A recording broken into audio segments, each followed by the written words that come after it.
So, how to fix Starfield? I think the game has some serious flaws. However, I think some of them can be fixed. Let me show an example of what I mean. Okay, this is a really old save. And this is a really special place for me because this was the first day I played Starfield. And I landed on Vega 2E, and it has this beautiful daylight weather, and the days move really slow. And it's radiation bombed, so which usually means you have a really clear sky because the low magnetosphere and low atmosphere means that you get the most beautiful sky colors. So, and this was the first time I checked out this research tower. I think it's one of the most beautiful interior locations in the game because you have this beautiful laboratory where you can see through the windows, you can see the outside landscape. And I explored that place. And you see behind that tank in the far distance, I'm not sure if you can see it unless you have the video on full screen. There's like a tower with a small structure on it. And after I checked out this tower, I went over there and I found some spaceship and explored those. And at this point, this game was amazing because I didn't know yet all the limitations it would have. Okay, so what are the limitations? Oh, see, there's a ship over there. I'll start with the good stuff. The idea that you could land on a automatically generated landing landscape and you would get random points of interest placed at far distances you can walk to. I think that's a great idea, okay? Because you get that sense from a classic Bethesda game, like you see something in the distance and you want to check the place out and you walk there. Okay, well, there's 3 problems in the game. Now, the first one is that space travel is almost nothing, and in-ship gameplay. Because the trailers heavily implied that being in a ship would mean something. For example, I watched the Firefly series. Some of you probably watched that too. And from the trailer and the gameplay presentations, the game looked like it would be some type of game that would emulate the experience from Firefly, like having things going on in your ship. And even the standard ship sort of looks like the Firefly in some way. And the first thing they should fix is add some space travel. And I talked about this in another video. So for example, if you travel in a system from one place to another, that should take 5 to 10 real-time minutes. You could get out of your seats, and then the game would throw gameplay opportunities at you. Maybe fix something in the ship, do something with an NPC, or plan some things on a computer, or perhaps have some external ships things happen. Like you get a distress call, you can react to it or choose to ignore it. Okay, so that's the first part. Second problem is that the game with this hard sci-fi setting heavily implied hard sci-fi gameplay. Notice here the spacesuits look realistic. They look like they really are trying to protect you from the harsh environments of space.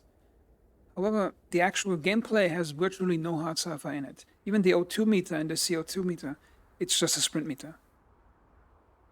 And I think it's a gigantically missed opportunity, which feeds into the third point that I'm trying to make, is that the environment can be an amazing gameplay opportunity just by creating different resources that you have to manage and that you lose as you travel through harsh environments. So for example, if you're in a radiation bomb place like this, you should require special shielding against radiation. And if the air is not breathable, you of course need air supplies. And air supplies should be a physical thing, like a tank attached to your backpack that runs out of air that you can refill in your ship or in some other place and points of interest. And that would already create gameplay situations just from traveling from A to B from your ship to a place. You have to ask yourself to have enough air to travel to the place, to have enough air to survive combat. What if my air tank gets punctured in combat?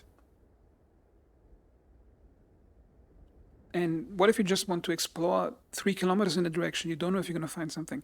Can you risk going there with not enough air, trying to find something, refill the air over there and then move back, or should you not try it? This way you can turn the environment into gameplay. And the third point and problem is the variation inside points of interest. So I think the research tower is a great location. However, once you play 20 times, it's always the same. You go up, you shoot a lot of enemies, and you loot what you want. Now the loot inside is somewhat randomized, and there's some good gameplay, like for example, one of my favorite parts in this game is how many loot items there are, how they are randomized inside locations, and how the extremely valuable contraband items are often not in the most visible, prominent places. They're sometimes on some random tables you would normally not check. So the game rewards you for carefully examining places. However, here's what the game should do. The game should swap out the script on points of interest. By script, I mean like what can happen inside. On some locations, the developers actually do that. For example, some locations you can find hostile NPCs, friendly NPCs, or just the remnants of a previous battle. And the developers should extrapolate that into much more variation. So, for example, in that research tower, you might find friendly NPCs, hostile NPCs, a surviving friendly NPC hiding in some vent, trying to tell you a story about something, perhaps an alien space monster that got loose in that place, kill everybody, you have to kill the thing. Or maybe it's an alien monster that is inside, but it's trying to evade you. You actually have to find it as it's trying to get away from you. And if you then would combine these three fixes, then this game would be a survival gameplay that could be procedurally played all the time. Because for the normal player of Starfield, I think there comes a hard fall-off point where you know all the gameplay systems, you played all the quests, and you just can't play it anymore. And I really reached that point because this Vega 2 is, I think it's a really low-level system. It's not really super important. And I flew to a level 80 moon planet, like far on the far right side of the map. Okay, it's way out here over there. And I found the research tower. And the moment I knew if I go to the research tower, I'm getting the same gameplay as I would get over here. The only difference is the level of the enemies, what color the sky is, and how far I can bunny hop with my character because of the gravity. Because traveling there is not exciting with a ship. Walking there is just walking because survival gameplay doesn't matter. And the interior will always be fighting pirates or some other NPCs. I think Bethesda should fix those things because some people say modders could fix it. However, some things cannot be fixed by mods because it would go too deep into the code of the game. And I don't think the modding tools allow players to fix that. And the thing is, players shouldn't have to fix it. Like the systemic gameplay systems shouldn't be so basic in this game by default. Because the game, I think it treats most gameplay, it treats it like a set of things you can choose to engage in, but if you don't, it doesn't really matter. And I think it's a big mistake in this game. Like survival gameplay shouldn't a thing you could pick or download a mod for. It should be hard and integral to the game. Like your air supply, whether your suit can handle a certain environment, that should be a hard gameplay requirement.